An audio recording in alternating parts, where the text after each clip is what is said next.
Napa know-how. It takes a lot to get excited about a bag, but most bags can't save you 20% on parts and accessories. That's 20% off brake pads, 20% off oil filters, 20% off virtually anything you can fit inside the 99-cent Napa reusable bag. So tell your buddies there's a bag they just have to check out. Quality parts, helpful people. That's Napa know-how. Napa know-how. At participating Napa Auto Parts stores while supplies last. Minimum 3 items. Exclusions apply. Offer ends 10/31/18. TCL is a proud sponsor of the 1500 ESPN studios. TCL, America's fastest growing TV brand. This is information not being reported by anyone else. You want the scoop?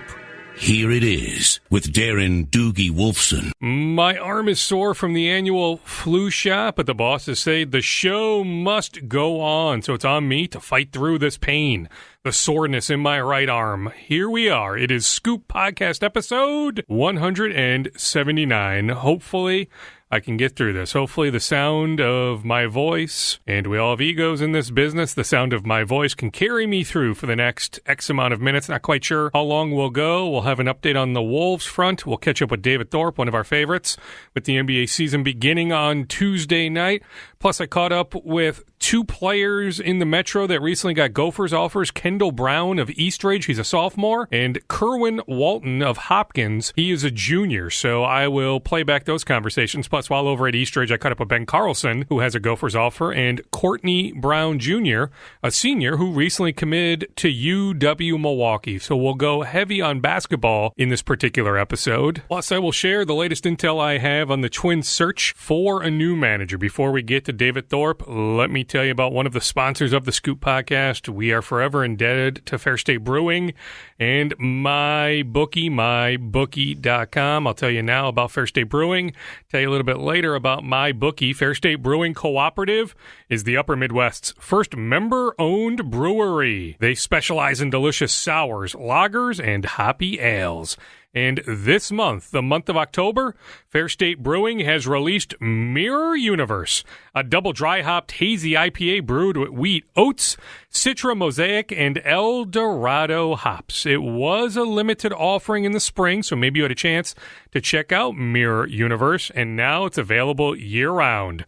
Look for Mirror Universe at your local bars and liquor stores, or stop by the tap room, the Fair State Brewing Tap Room in Northeast Minneapolis at Lowry and Central. I'll have to talk to Andy Carlson, who helps find sponsors for this podcast. A couple years ago, we did a Scoop podcast at Fair State Brewing. I'd love to get back there. So many good people. Peter and those guys are fantastic to deal with. The beer is phenomenal, so I'd love to get back to the Fair State Brewing Tap House in Northeast Minneapolis. All right, let's get to one of our favorites. Former NBA skills coach, renowned public speaker, former NBA analyst for ESPN. He is available on Twitter at Coach Thorpe. It is David Thorpe. Among guys he has worked with in the past, Kevin Martin, Joakim Noah, Corey Brewer, and many others. Here is David. David, thanks for your time. All right, let's start with the Wolves, but we won't make this completely all Wolves with the season starting tonight. But on the Wolves, I just saw the Vegas over-under. I think it's set at 41.5 wins, 42 wins now.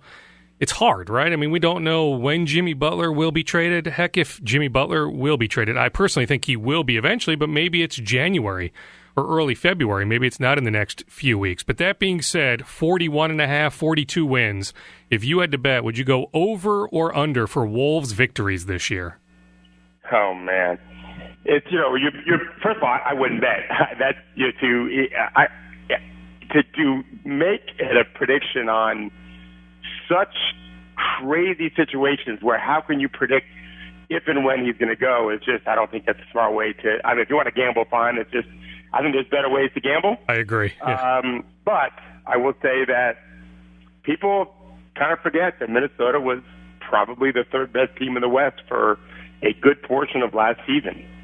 And that's with Wiggins really being bad.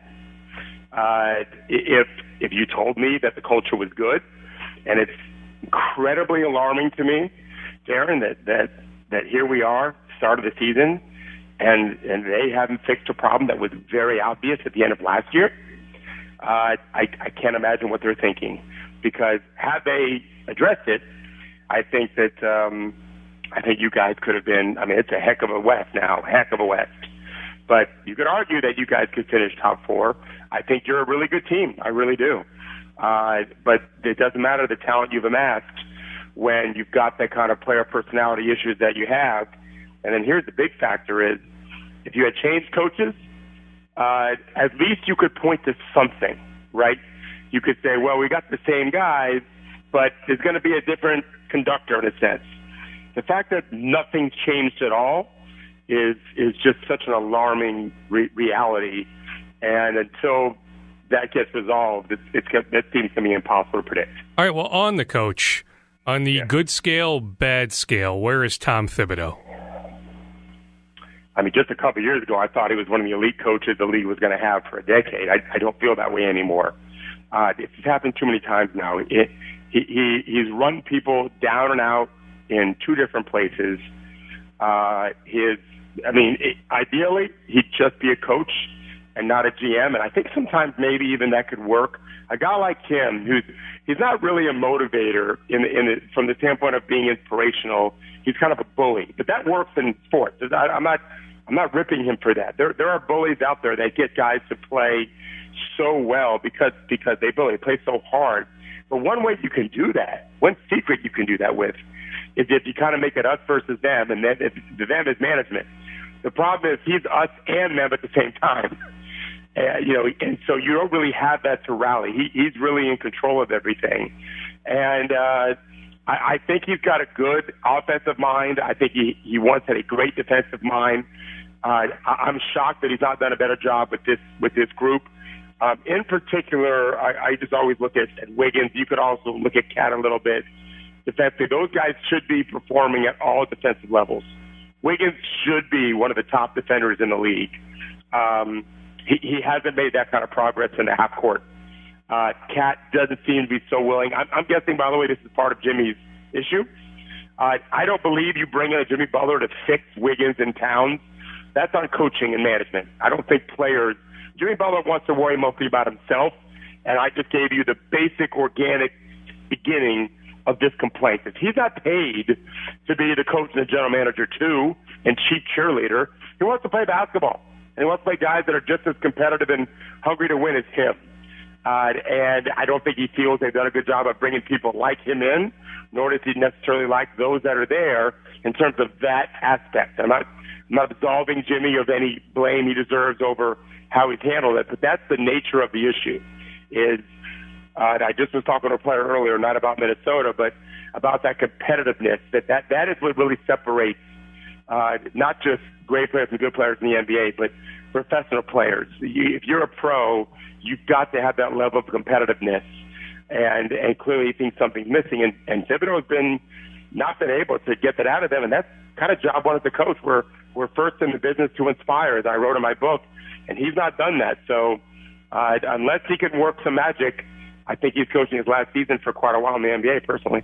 I would agree with that. Now, on Jimmy, I mean, you're right. I mean, his level of competitiveness is off the charts. But you think about his background, David. I mean, JUCO, Marquette. I mean, he was a good player at Marquette, but he's a late first-round pick. I mean, he had to earn everything. Guys like Wiggins, Towns, first overall picks, coddled going back many, many years. Is it an unfair request for Jimmy to say, okay, Andrew, you need to be as competitive as me. Carl, you need to be as competitive as me? Well, I would not agree if that was what he was saying. But I don't think he's saying that. I just think he's asking for some kind of requisite level. And being competitive, that's just a catch-all word. I don't know specifically what it is he's referring to. Are they watching tape? Are they getting their rest? Are they eating right? These are things I read somewhere in the offseason. LeBron James spends 6 hours a day in his body. I wouldn't be surprised. I'm not kidding you when I tell you I've been able to have a drink with NBA players during All-Star break. The week, but these are veterans, not kids. These are veteran players that were over late 20s and 30s. And even during the All-Star break, I would meet them at their hotel or a nearby place too, because some of them would come vacation here and shoot with me. I'd go meet with them, and they would allow themselves one beer, or in one case, a light, I was surprised, a white wine, a very weak white wine. Mm-hmm. And this was during All-Star break. These guys are pros. Every year they're changing their diet a little bit more to get themselves a little bit healthier. I talked to players about they didn't want to cut salt out of their diet. These are very skinny guys, always looking for that edge, getting their rest. Even when they're out of the playoffs, they're watching games. I don't know how much competitive means fighting as much as just a total commitment to being the best they can be. Because let's face it, Towns and Wiggins both are not at the level we thought they'd be. Towns is probably closer, I think it's fair to say, than Wiggins, who's a pretty big gap now. But each of them have failed compared to where we thought they'd be at this age, and that goes on them and their franchise. Both are losing there. The players are losing individually, and the franchise is losing because of it. What kind of coach can get more out of Wiggins if we presume that it's there, right? And Jimmy's right. I mean, in that interview with Rachel Nichols of ESPN, when he's talking about Andrew, of everybody on this team has the most God-given ability, I mean, I think, David, most people would agree with that. But is there a certain kind of coach that can get more out of Andrew, in your opinion? Yeah, I do. What I would like to do in that situation is think of who the best coaches are, right? I would go to Kerr, Brad Stevens, Popovich. They're all a little bit different. Maybe Stevens is the most cerebral. Pop's just been around longer, but each are cerebral, much more positive. The general thread from players that I talk to who have played for the best coaches in the world is the positiveness, and it's so unique to American basketball. Actually, obviously there are exceptions in every country, but generally speaking, we have more positive coaches for lots of different reasons that we can talk about a different podcast. But those guys are positive, and I also think that they're respected enough where if Wiggins was on one of their teams, they would have real frank conversations with him without having to yell and scream or whatever, and it would be, Andrew, do this, this, and this, or we're going to bench you. And if things don't get better, then we're going to trade you. You don't have to coddle them. You don't have to yell at them. It's all in playing time. If you want to play more, you will do these things. But what we're not going to do is play you 30-plus minutes a game, and you're playing like this. And you point out to them exactly where you think they're sleepwalking or they're missing the assignments or they mess up a play that you've run a bunch of times before. Whatever it is, you don't think he's doing it the level he needs to do, or maybe it's coming to practice early and staying late. Whatever it is, you show them. You're not going to yell at them at that level. You show them what they're doing wrong, or in case Andrew, what he's doing wrong. You hold him accountable, and there are consequences to his mess-ups, his screw-ups. And the consequences, again, start with less playing time and end with, we're trading your ass. That's what it is. You're gone. We're moving on from this. And maybe he doesn't mind that. But either way, problem solved for the franchise he's playing for now, because what they're not going to have is a player playing 30-plus minutes a night, almost like it's given to him, because of where he was drafted and what he's making, and not earned on the court, which is where ultimately you have the power of the coaches. The guys have to be on the court to earn their money. Is also the general idea, David, that Andrew needs to play faster? You brought that point up before on the podcast, but that there's, 6 to 8 to 10 points a game just based on his sheer athleticism, being able to beat people down the floor? Well, I would argue that if you don't play fast, you're just not taking advantage of some talents that he has. It's not an excuse for what he's not doing well. But, yeah, I mean, he's got two things going for him. One is obvious. He's probably the fastest player in the league right now without the ball. That's also, by the way, one of his weaknesses is he slows down considerably with the ball. So did James Harden at one point, play much slower with the ball. So did Kevin Durant at one point, be much slower when he had the ball in his hands. That's what skill is for. Kyrie Irving is not a great athlete. He's a good athlete. He's not an elite athlete, but with the ball he is, because he makes the ball work magic tricks for him. That takes practice. The other thing Wiggins has, and I've always said this since he was in high school, I saw him play right up the road, like 6 minutes from my house, and then his 1 year in college, and certainly his rookie year, he's got a little post-up game. It hasn't really got much better. But post defense is at its weakest in transition. I'm going to say this again. Post defense is at its weakest in transition for reasons we can discuss anytime you want. Mm-hmm. So if Wiggins is flying and doesn't get the ball, he can go right in the post and post. So now you've got two ways to utilize this very special talent in ways that I don't think they're taking advantage at all, because they are playing so slow. So who is that coach? I mean, are there coaches, specific coaches, like is a Monty Williams? I know Glenn Taylor likes Monty Williams, so I bring up that name, but is there somebody else top of your head? Hire? I see what you're saying. Yeah, you're saying who can they bring in? Well, that would be a mistake in my opinion, to hire a coach just for him. would be a mistake, although it wouldn't be the first time a team did that. I'd have to I like Monty, yes. I don't think he's special. I like him. I will tell you one thing. This guy's employed now. Dwayne Casey really grew on me in Toronto. Yeah. And we'll find out if it was him and Masai or just Masai. We can't say it was just Dwayne ever because there's always another factor. Here's what I mean by that. I think Dan Gundy's a very good coach. He's not the coach I'd recommend for someone like Andrew, but it didn't work in Detroit for a lot of different reasons probably, and their culture wasn't great. And I think Dwayne's really, I think he did a great job. When you've got someone like DeMar DeRozan destroyed, that he was traded away from the Raptors to much warmer and very successful San Antonio, that says a lot about the culture you built. And I think Dwayne had a part of that. He's charismatic. He's responsible. He's, I think, even-keeled and consistent.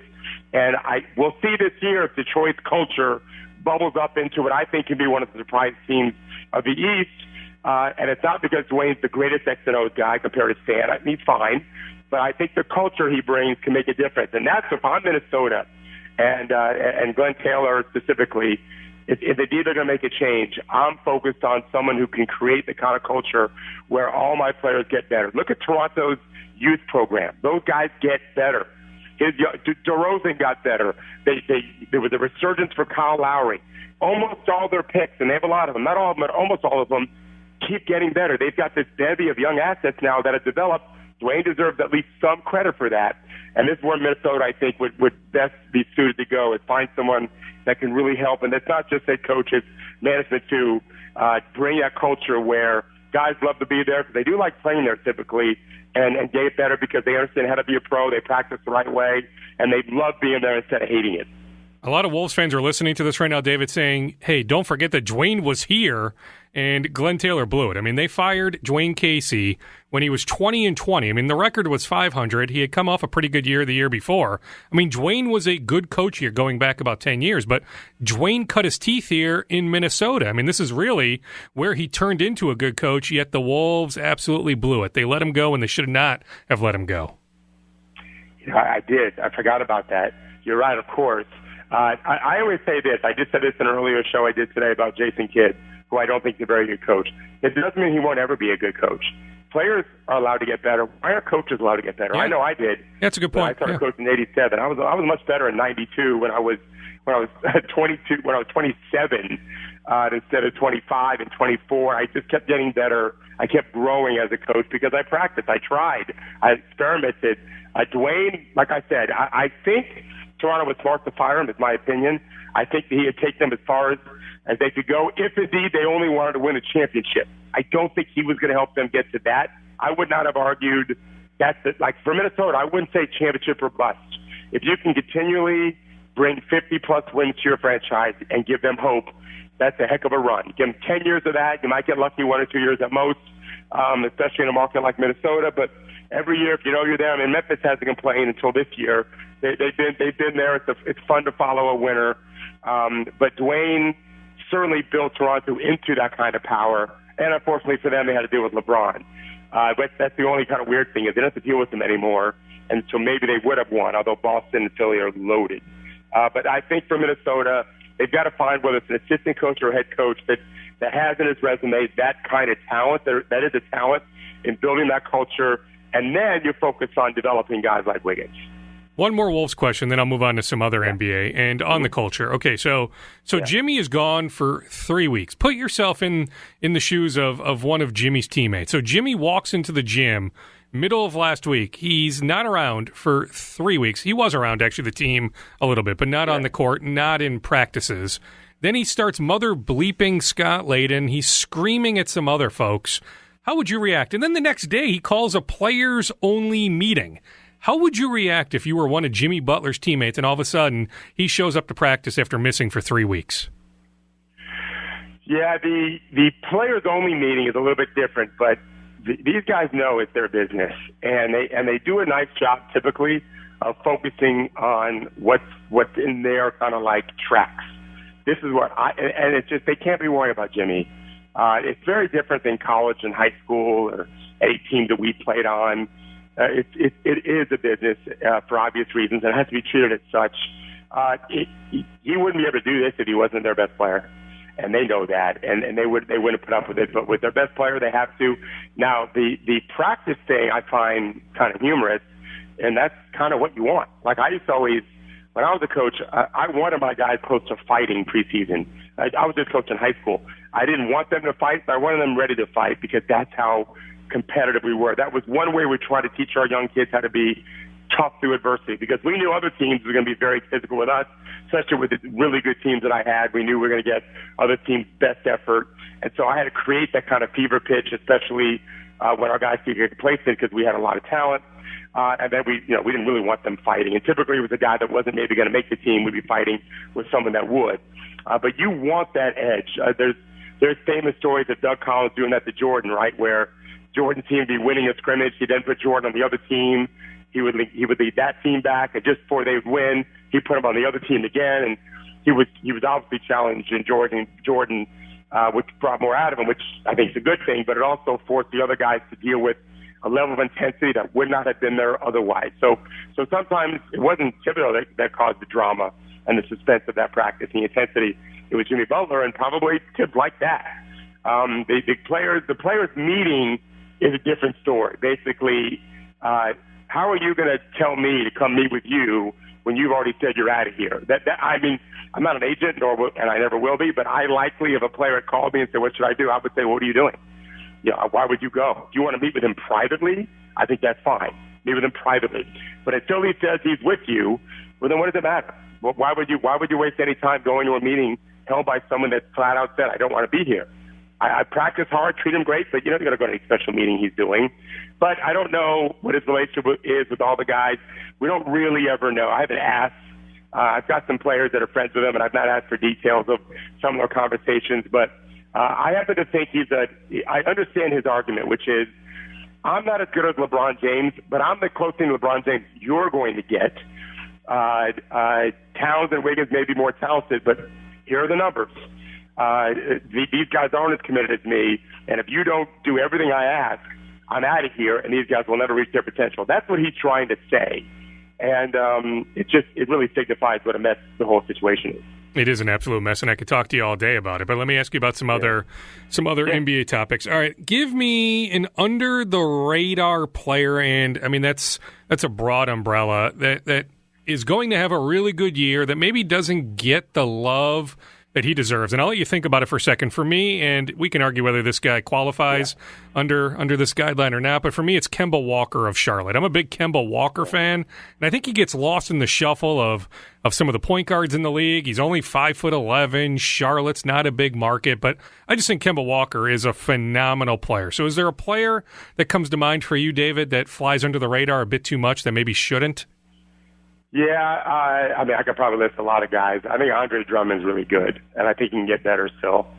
If I told you there's a guy that's great at the rim, offensively, finishes around the rim, dunks, plays above the rim so you can throw it up in the air, rebounds his butt off, protects the rim defensively, and then is a really gifted passer out of the pinch post where you can run offenses through him, and he's 6'11". There's just not any of the great guy. Like, people love this guy. There's just not many guys like that. I thought things would go better from Detroit with Sands. I think Sands is a great coach. Clearly there was a disconnect there. And again, he had two jobs, both are full-time jobs, and that's always a mistake. So I think Dwayne can help him there. I'm a really big Rudy Gobert fan. I think people kind of are getting it now with the impact he can make. He's he's special, and Joe Ingles on that team.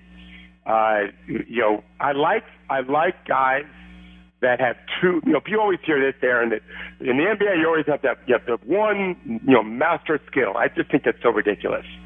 If you have that master skill, well, yeah, that's why you're in the NBA. Very few people have something that they master, right? Mm-hmm. That they're elite level. I like guys that have two. It doesn't mean they're all pros. I tell this all the time. Corey Brewer's still not on the team. It's amazing to me. And I told Corey the other day, you have elite level IQ and elite level energy with elite level size and length and athleticism. For a guy your age, he's still super athletic. Like, there's just not a lot of guys like that. That's why he lasted a long time, and hopefully he'll get back. Joe Ingles, to me, is a guy in Utah that might be the best shooter in the world. You can argue, certainly in the NBA, he's right there with an elite-level toughness, elite-level IQ, and brilliant passing skills. Mm-hmm. Yeah, he's slow. Okay, I get it. But he got all those other things going on for him, and there's a reason why Utah surged the way they did last year. And I think if Dante Exum can make the jump that we all thought he could make, and all of a sudden it's him and Donovan Mitchell in the backcourt, and maybe now Rubio. I'm just making up the story here. But what if by this season Exum's playing so well, you bring Rubio off the bench, who creates easy buckets for your second group, and now you've got a very good starting, if not a great starting group, plus Rubio leading a second group, getting a lot of minutes because he can play with Donovan and Dante. That's how they get to be a 2 seed. The Wolves, maybe even a 1 seed. Yeah, I like Utah. I'm with you. I think Utah is absolutely right in that mix for a 3, 4, 5 type seed. All right, on the Spurs, the Wolves open up in San Antonio on Wednesday night. Is this finally the season that the Spurs don't make the playoffs? Yeah, probably. It's impossible to know what they're going to do, and then think like you're predicting fairly.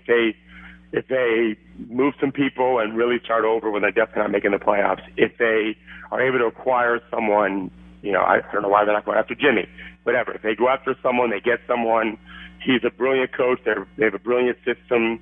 I just think the West is too deep, especially if Jimmy stays in Minnesota.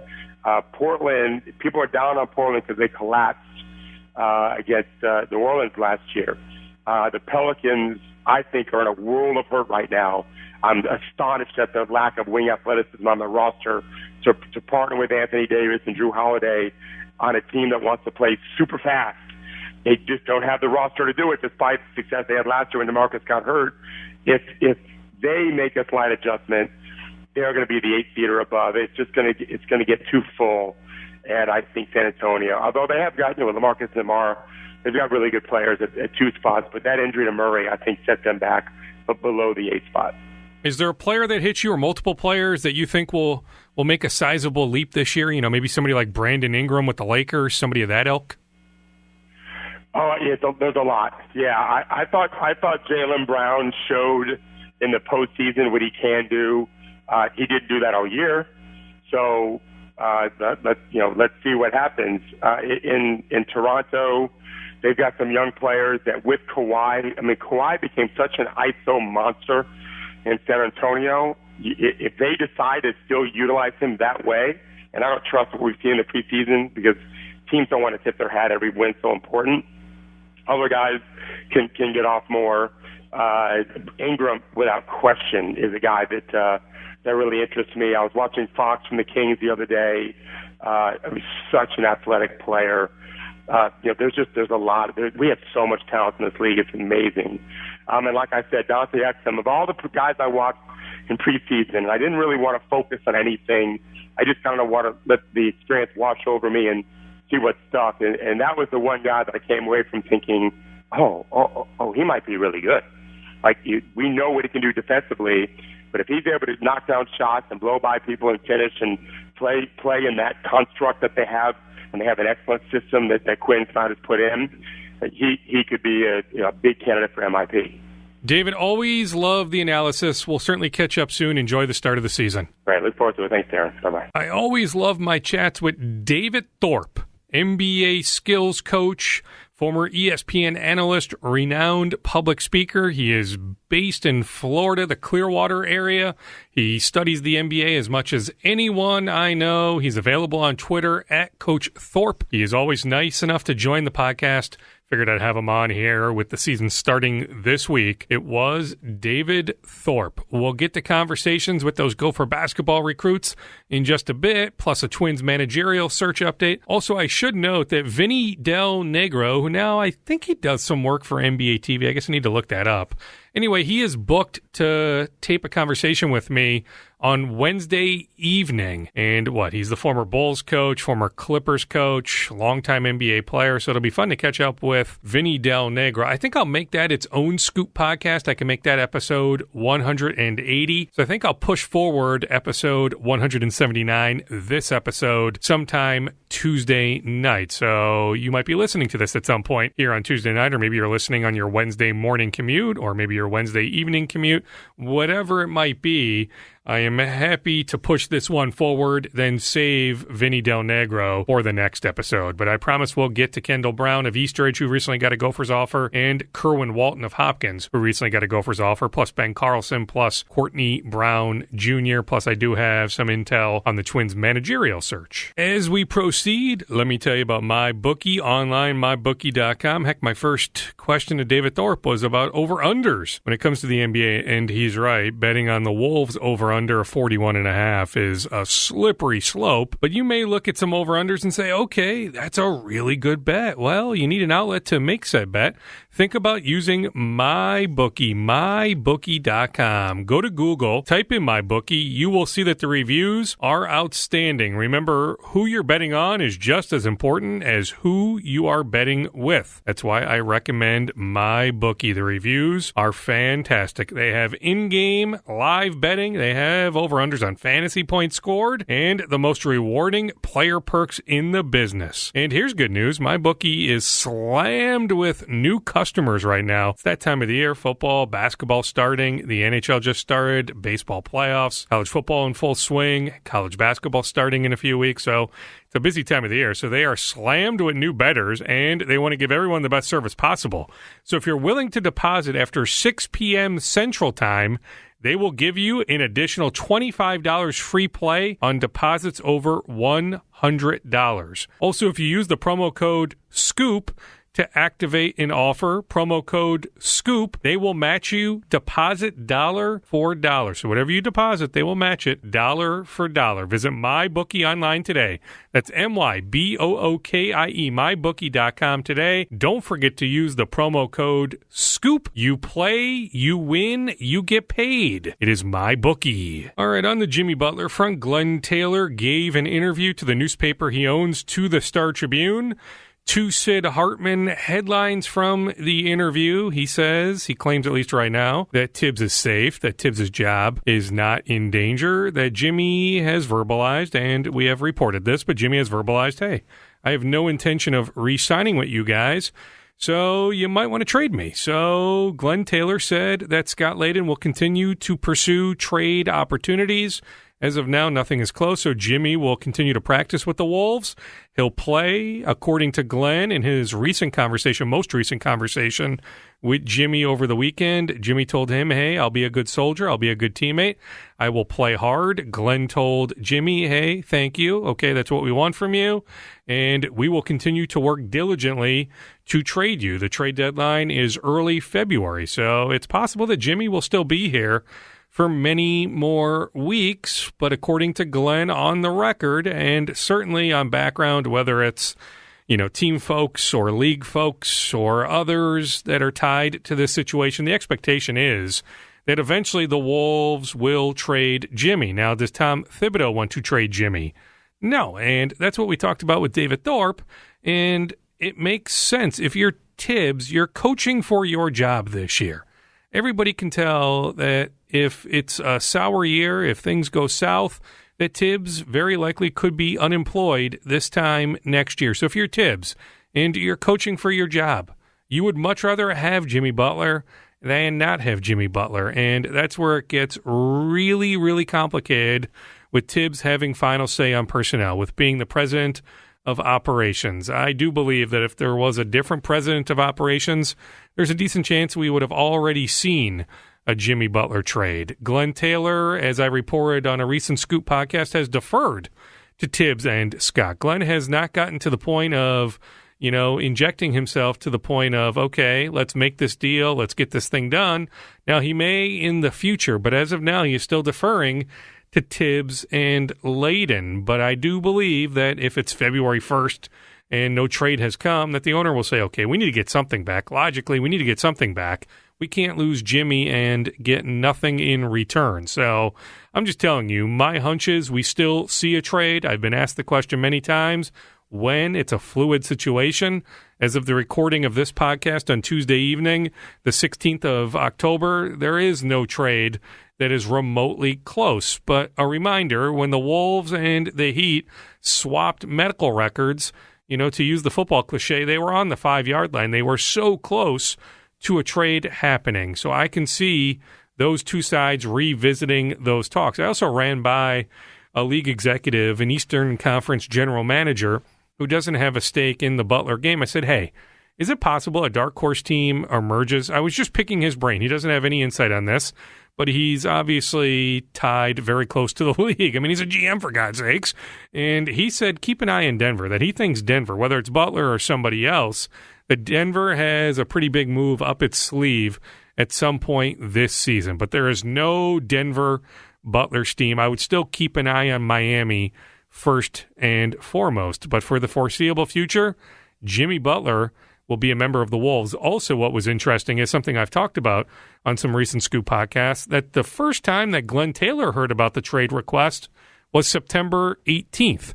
Remember, Tibbs at Media Day on September 24th said the first time that he heard of Jimmy's trade request was on September 18th. Now, we're debating semantics because to me, there are always signs on the table, signs on the wall. Remember, if you listened to Scoop podcast, I forget what episode, but the one that posted on May 1st, I talked about how Jimmy didn't fly back with the Wolves after the Game 5 loss in Houston. He didn't undergo a season-ending physical.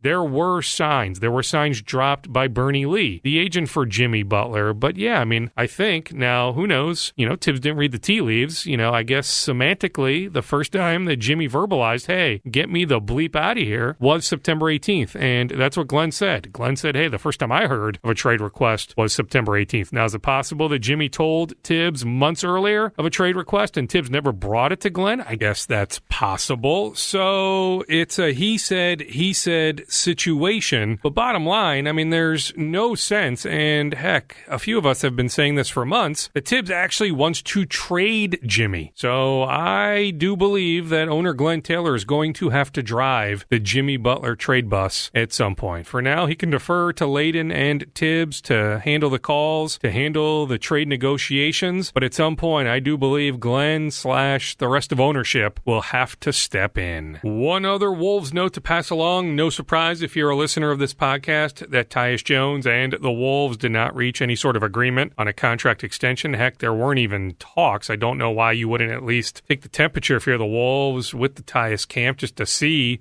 what the price might be, but it never got to that. So Tyus will be a restricted free agent next summer. So the Wolves still control his rights. They could match any offer. Now, Zach Lowe of ESPN, in his must-read predictions column for the season on Tuesday morning, predicts that Tyus Jones will be traded to the Phoenix Suns. Where I can advance that is, my understanding is the Suns are still very interested in trading for Tyus Jones, but no sense that any deal is close at this moment. One other NBA note, you may have seen the story involving Mike Muscala, Roseville High School alum, the story involving his dad Bob sending an inappropriate tweet, and Elton Brand, the new Sixers general manager, releasing a statement a few days ago, slamming Bob for releasing said tweet. Well, here's what is new on that front. Bob Muscala has talked with Coach Brown of Philadelphia. He obviously has spoken to his son Mike numerous times. He is apologizing for his actions. In fact, he sent out a letter that he told me I can read. It was sent to Elton Brand, Brett Brown, the coach of the Sixers, plus all 76ers staff, players, and families. Here is what Bob wrote to them. My apologies and sincere regret for my insensitive and inappropriate remarks while criticizing Jimmy Butler of the Minnesota Timberwolves. The extraordinary talent and leadership of African Americans has allowed the sport of basketball to become a fantastic opportunity for people all over the world. To impugn that Butler's behavior as a result of his race was a mistake and understandably offensive to all African Americans. I am sorry. Bob Muscala. All right, let's get to the Twins' managerial search. Two guys I hear that the Twins have kicked around internally, but it has not reached the external stage, and I'm not quite sure it will. Former Twins player, former Marlins manager, Rockies bench coach Mike Redmond, and Indians base coach Sandy Alomar Jr. So the Twins have not made external contact with either individual. Brandon Hyde, the Cubs bench coach, was in for an interview on Monday. Rocco Baldelli of the Rays was in last week, as was Hensley Mullins, the Giants bench coach. Also, Joe Espada, Astros bench coach, is absolutely on the Twins' radar. I think I saw a report sometime on Tuesday that he's already interviewed with the Twins. My understanding is no. He's certainly on their radar. They plan on interviewing him at some point. Heck, he is absolutely a name to watch, but my understanding is no interview so far. Also, Jace Tingler, the Rangers assistant general manager, his name has come up in Rumorville. I am told the Twins have not reached out on Tingler. Internally, they have interviewed hitting coach James Rowson and bench coach Derek Shelton. MLB.com reported this week that Mark DeRosa is not interested in the Rangers job, so presumably he's not interested in the Twins job either. I've been asked a lot about David Ross. I don't have an update on David Ross. He was mentioned in Rumorville early on, once the Twins let go Paul Molitor, but I don't have an update on David Ross. Maybe he's on their radar, maybe he's not in terms of granting an interview. Also, I haven't gotten feedback on all the guys, but I can tell you that Baldelli made a nice impression. Also, I hear that these interviews are incredibly extensive. The Twins are interviewing these guys, doing stuff with these guys for like 6, 7, 8 hours. It is a lengthy process, what they're putting these individuals through. So, heck, you can say all you want about Derek Falvey and Thad Levine, but they're certainly doing their homework on these candidates. Replacement windows. Not in your budget this year? Well, what if you could save 20%? Renewal by Andersen, full-service replacement window division of Andersen, are putting windows back in your budget with this exclusive podcast-only offer. You know how much I love this and what a difference it makes. You owe it to yourself, people.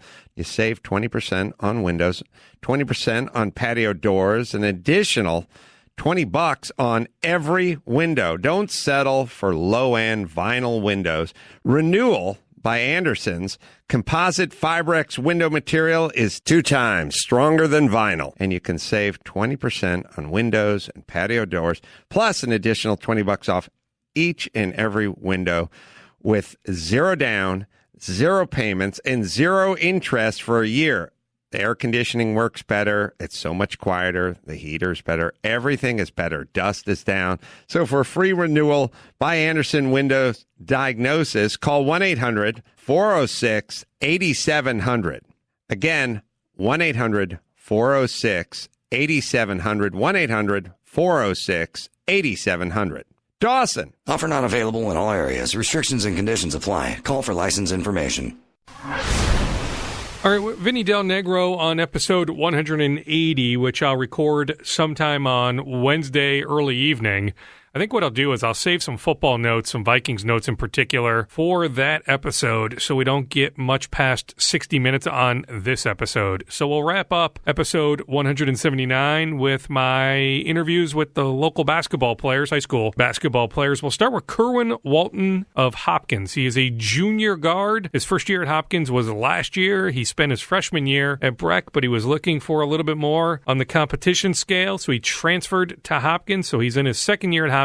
He's in 11th grade, though, and he has offers from Purdue, Kansas State, and over the weekend, he attended a Gophers basketball practice, and Richard Pitino made him an offer. So we'll start with Kerwin, then I've got the threesome from Eastridge, and it's an impressive bunch at Eastridge. Eastridge, if they stay healthy, has to be one of the favorites to win it all in the big schools come March. But for now, we will play the interview I did the other day with Kerwin Walton, then we'll get to the Eastridge guys. Kerwin, just start with how much fun is this right now with all the attention you're getting from college coaches? It's actually very fun for me right now. I've been working really hard to get to this point, and everything's starting to become, put into place. Everything is just like coming together as much as I really planned for it to be. Expound on all that hard work. Talking to your dad off camera, you really didn't start playing basketball until about 10 years old? Yeah, I definitely came a long way. It took a lot of hard work. And, I didn't really start off like basically being put on a team. I started off training. I was outside in the park training with my dad for like over a year, and then developing on fundamental skills, getting better. So I mean, even as you're like 6, 7, 8, 9, you didn't think about playing basketball? No, I actually didn't think about playing any sports, to be honest. I was just like, I like to play around outside, with my mom and all that. But then, as you turn into a 10-year-old, 11, 12, 13, that's when you really started to develop? Yeah, definitely. Because I logged in a lot of hours, like I'm about 8 hours a day. Because I started very late, so I had to get all the work in I had to in order to catch up with everyone else. And is the story right? Your dad told me about Michael Beasley, and your dad knowing Michael Beasley when he played for the Wolves, and in the house that Michael had, and you want to buy your mom a house? Oh yeah, definitely. That's the biggest reason why I wanted to, and it still holds to this day. I just wanted to give my dad a car, my mom a house. Being able to take care of them as they took care of me. So, I mean, as you're grinding hard in the gym, as you're practicing, as you're, developing your craft, I mean, you're always thinking about mom and dad. Yes, definitely. That's what really drives me the most, actually. And then what's it been like transferring here to Hopkins? You've now been here for a year, but, freshman year at Breck, Hopkins sophomore year, now Hopkins here your junior year. It's been a big transition. I love Breck. Breck was a great academic situation for me, and it actually was a pretty suitable basketball situation as well. And then I came to Hopkins, transferred, and we had a good run last year, although we came up short. But this year, I really think we're going to make a good run. So this year is definitely going to be great for me. Is it like a nice 1-2 punch with you and Zeke Naji? Oh yes, definitely. I think together we can all take it all the way to the championship. How do you two feed off of each other? How do you guys coexist? I mean, he provides a lot down low, and you provide from the outside? Yes, definitely, especially now that he's definitely working on his shot now, so he can really shoot perimeter threes. So that pick and roll is really deadly for both of us, since we both can come off and shoot the three. I can come off, I get a scoring option. If they double me, I can just hit it for him from the pop or roll, because he's so tall and strong. He can get finished through the rim, and he can actually hit the three-point shot too. What's your main position? Are you a 2? Are you a 3? Can you play some 1? Well, to be honest, I like to say, whatever the coach wants me to do. Usually I play mostly 1 through 3, mostly 1 and 2, but I see myself as a positionless player. And, when you say positionless, I mean, so you can score from the inside, you can score from the outside, and you can guard, whether it's a 1, a 2, a 3, maybe even a 4? I believe I can. I've been noticing that I'm long. I'm actually pretty athletic. I'm working on my defense a lot lately. I think I can cut it off, from 1 through 4 position. I'm pretty quick and strong, so I believe I could. What are your measurables? I mean, are you about 6'4"-ish, and what do you weigh? And are you still growing? Yeah, from what I was told, I am still growing, because I actually grew a couple inches from last year. I'm about 6'5" maybe, and I think I weigh about like 187, and my wingspan is like 6'9". And okay, so you're 6'5", but the growth plates are still open. So is the doctor saying maybe like 6'7", 6'8"? Yeah, like around there, maybe 6'6", 6'7". Hopefully I get to 6'8". And as your body develops the next couple of years, being in the weight room more and more, do you have an ideal weight that you'd like to weigh as you head into college? To be honest, I'm not really sure, but I definitely was planning on just trusting, the coaching staff, the strength and conditioning coach, or wherever college I end up going to, because usually they know best, and I usually try to make sure my weight is suitable for my body, like the way I play and how I get up and down the court. On the recruiting front, how many offers are you up to now? I believe 8. Can you name all 8? Just snap of the fingers. Denver, Purdue, Kansas State, South Dakota, Drake, Baylor, and I believe Minnesota and Creighton. I mean, that's the beauty, though, that you have so many that you have to think for a second. There's just that many. Yeah. I mean, it feels pretty good, just be recognized around the country, and, people being able to see me play and recognize my talents. On your most recent offer, the home state Gophers, how much pride do you take in having an offer from the Gophers? I mean, it feels really good, especially, being seen in my own home state. Now people are going to probably see me and recognize me wherever I go. So, tell me, congratulations everywhere. I get congratulations from everywhere now. And, it just feels really good to, for people in my own hometown to see me. Take us through how the Gophers offer came about. Did you attend a practice over the weekend? Yes, I actually came. I toured their athletic village that was new, and I got to meet a couple of the alumni that came there. I saw the players in the weight room, And then we went to Pitino's office, and he was talking to me about Hopkins, how we're going to do this year, and how the Gophers will probably do this year. And then he told me that he had a scholarship offer for me, and he hoping to see me, hopefully to see me one day here at the Gophers place. Got to watch him get up and down in practice. They went it was really intense too. Who was all in the room? I mean, was it just you and Pitino, or mom and dad in the room? Who else was in the room? It was me, my brother, mom, dad, and Pitino, and Ed Conroy, the assistant coach. And, I mean, was it just hugs after that? Yeah, hugs, handshakes, everything. I mean, that's pretty cool. I mean, was that moment one of the better moments you've experienced? I mean, I had plenty of moments, but yeah, that was a really good moment to have. Yeah. How about some of the other offers that stick out? I mean, whether it's Purdue in the Big Ten, Kansas State, Creighton, Drake. I mean, we got a lot of options. Yeah, definitely, and it feels good to have a bunch of college options. I'm pretty liking all of them. I'm definitely liking all the coaching staff that I met so far, and hopefully I get to even build an even stronger relationship with all of them. Are there some schools that are interested but just haven't quite offered yet?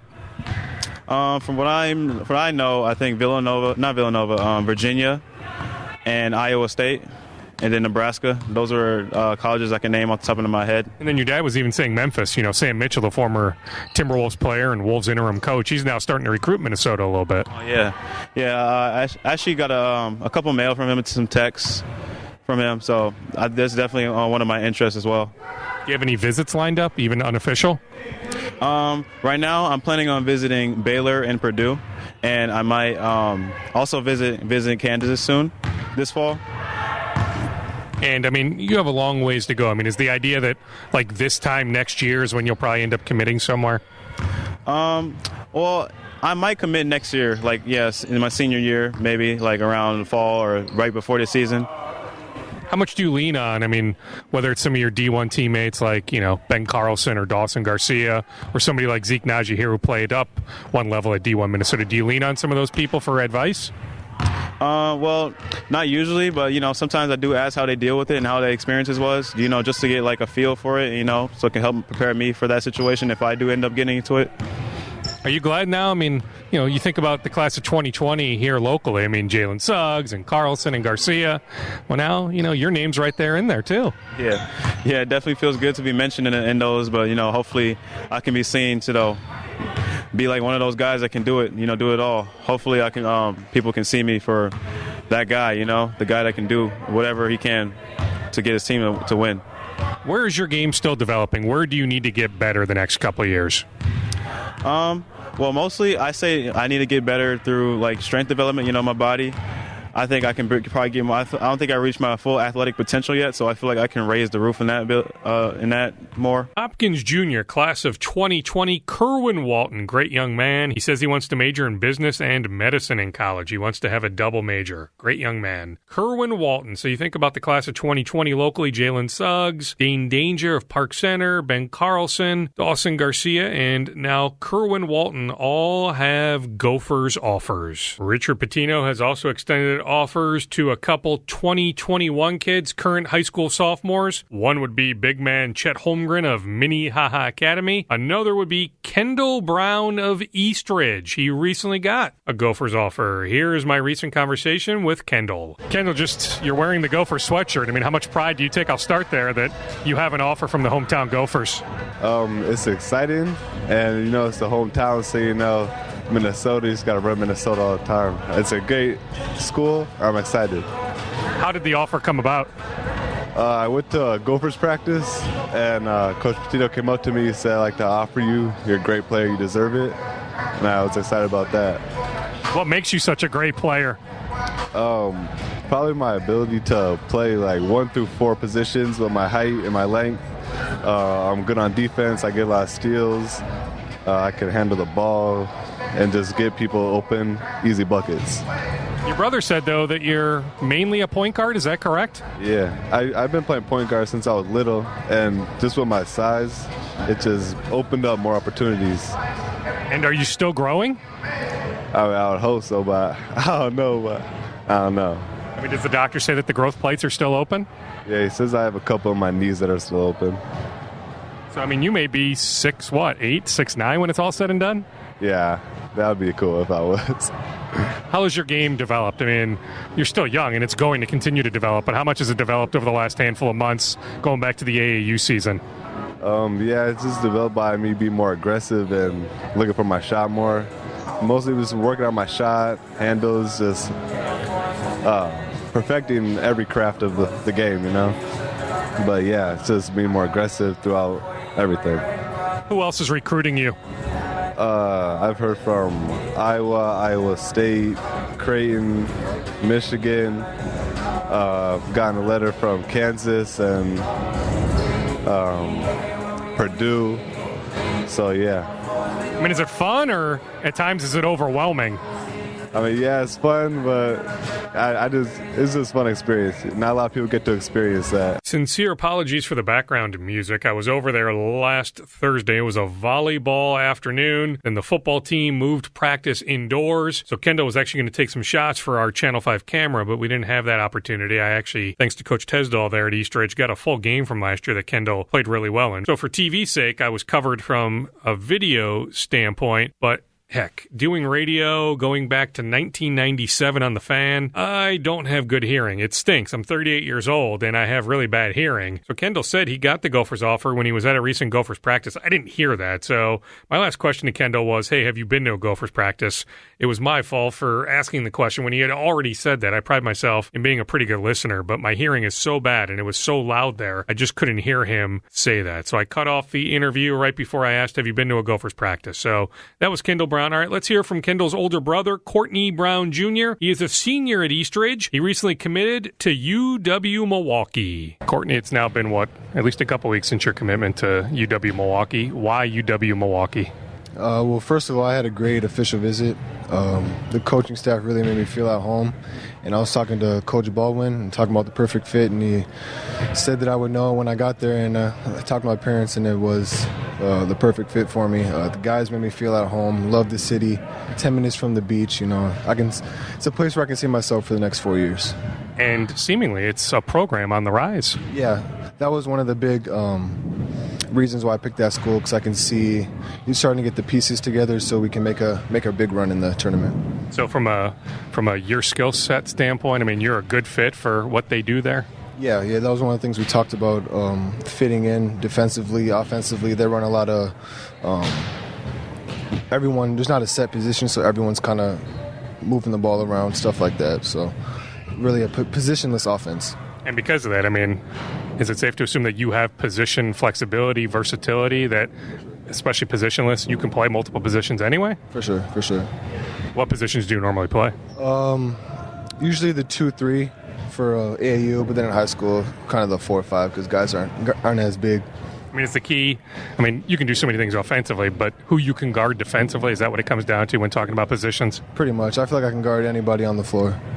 How about this year? I mean, heck, you guys had a really good run. It was some event at Hopkins. You guys won. I don't know if it was a spring event or a summer event, some breakdown event. I mean, you guys came out on top. Eastridge was the champion. I mean, looking at that and now looking ahead to your senior year, I mean, how excited are you? Oh, it's super exciting. I think that breakdown event was a good standing point to where we're at. And I could really see some of the guys improve from this summer up until then. And sky's the limit for us this year.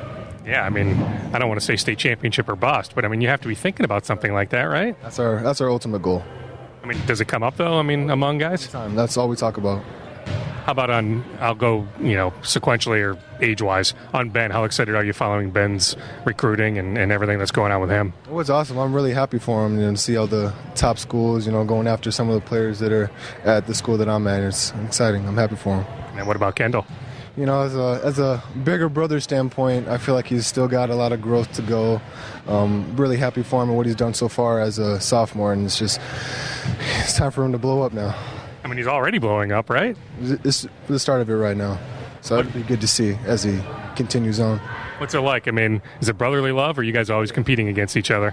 It's all love in the end, but we like to push each other. When we're in the gym, there's always fighting going on because we're just trying to make each other better.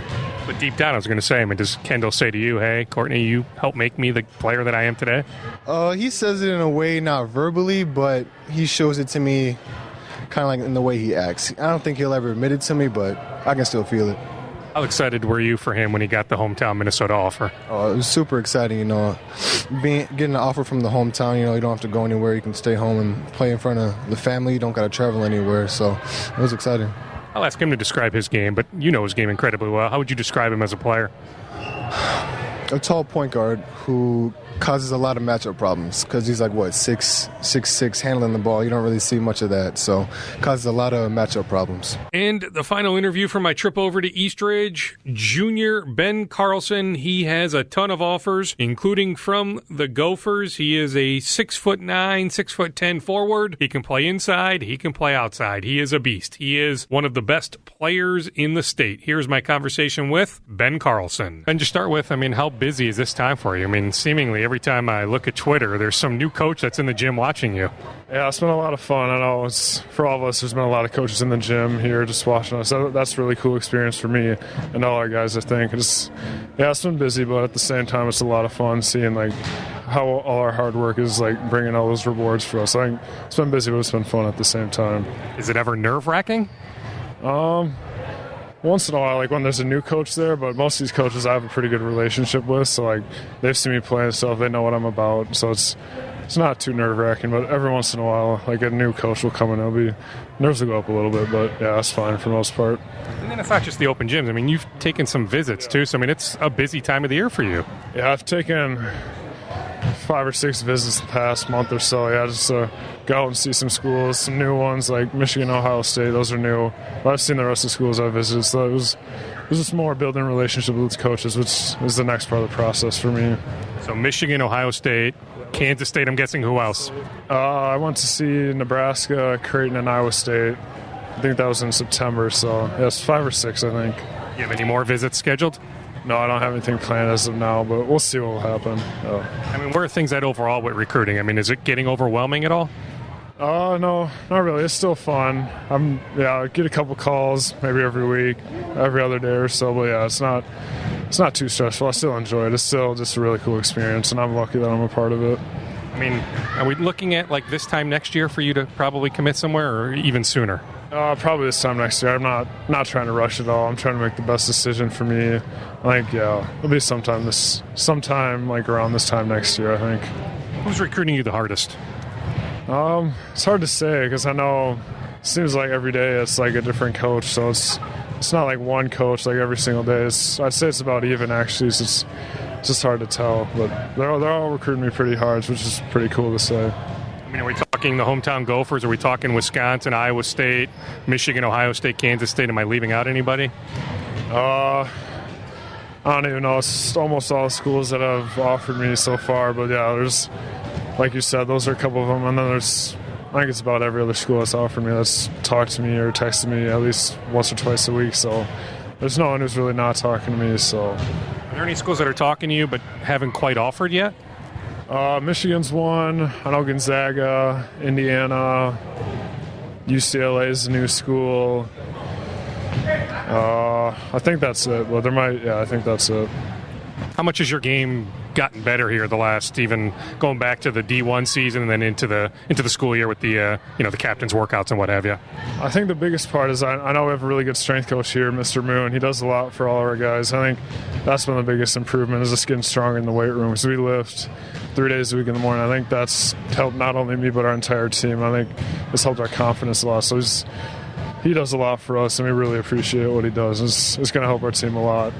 Are there tangible results like, bench press wise or whatever it is? Are you able to see, okay, this is how much further I'm along in the weight room compared to, 3, 4, 5, 6, 7 months ago? Yeah, we do maxes every couple of months. You can just see for everyone goes up a little bit, that's obviously a big confidence boost because you're stronger and you can do different stuff out on the court. And then what about on the court? Where has your game grown? I think the biggest part, I've been working on my three-pointer a lot because I know that's where the game is going. Everyone's got to be able to shoot the three. So I've been focusing on that a lot, and that's gotten a lot better, I think. How excited are you for those two guys? Courtney committing and Kendall getting the Gophers offer and his game just blowing up. Yeah, that's obviously really cool. Courtney, he's obviously a really good fit for Milwaukee, and that's a great school. So it's good for him that he's going there. I think Kendall, he's going to be really good. He already got a Gopher offer. He's the sky's the limit for him. They're both really good players. It's exciting that we're all on the same team, because I know we've got good talent. I mean, we're really deep as a team, too, so it'll be a fun year for sure. And egoless, I mean, do all you guys just defer to each other? What was that? Do all you guys just defer to each other? Well, like, what do you mean? Well, just in terms of, okay, nobody's looking just to be me, and selfish and take all these shots, that you guys pass and defer to each other. Yeah, our team chemistry's gotten a lot better. I know in the summer, just playing together in a couple of high school tournaments, like we just pass the ball around all the time. Like it wasn't one person shooting the ball. Like I think that's what's going to make us so good this year, is we're going to share the ball a lot. I know our goal is to win the state championship, and to do that, we got to be able to share the ball, and we're going to be able to do that this year. That is a fun bunch and a good group of young men over at Eastridge High School. They are a loaded team, so be on the lookout for Eastridge come November, December, January, February, and March. Eastridge High School with multiple Division I players. That'll do it for Scoop Podcast episode 179. I'll be back soon with episode 180. I know I have Vinny Del Negro locked in. I swapped text messages with Rick Spielman, J.D. Spielman's dad, seeing if there's a chance that Rick can hop on. It's a busy time of the year, obviously. He's bouncing all over the country, going to college games, scouting college athletes, preparing for the draft. And he's got, obviously, 53-man roster stuff to deal with. David Perry brought back on Tuesday, so he's a busy guy. So I don't know if that will come to fruition. I have one of the PR guys with the Vikings trying to facilitate a phone conversation, just a brief phone conversation with Rick. I told Rick, hey, mostly JD, but I might throw in a Vikings question or two. So we'll see if that happens, but for sure, episode 180 will include a conversation with Vinny Del Negro, and I'll pass along some football notes over the next 12 to 24 hours. I'm sure something new will happen. So I'll have an update on whether it's the Twins, the Wolves, the Wild, whatever it might be. I'll provide that in episode 180. In the meantime, I hope you enjoyed episode 179. Replacement windows. Not in your budget this year? Well, what if you could save 20%? Renewal by Anderson, full-service replacement window division of Anderson, are putting windows back in your budget with this exclusive podcast-only offer. You know how much I love this and what a difference it makes. You owe it to yourself, people. You save 20% on windows, 20% on patio doors, an additional $20 on every window. Don't settle for low-end vinyl windows. Renewal by Anderson's composite Fibrex window material is 2 times stronger than vinyl, and you can save 20% on windows and patio doors, plus an additional $20 off each and every window with 0 down, 0 payments, and 0 interest for a year. The air conditioning works better. It's so much quieter. The heater's better. Everything is better. Dust is down. So for a free renewal by Anderson Windows Diagnosis, call 1-800-406-8700. Again, 1-800-406-8700. 1-800-406-8700.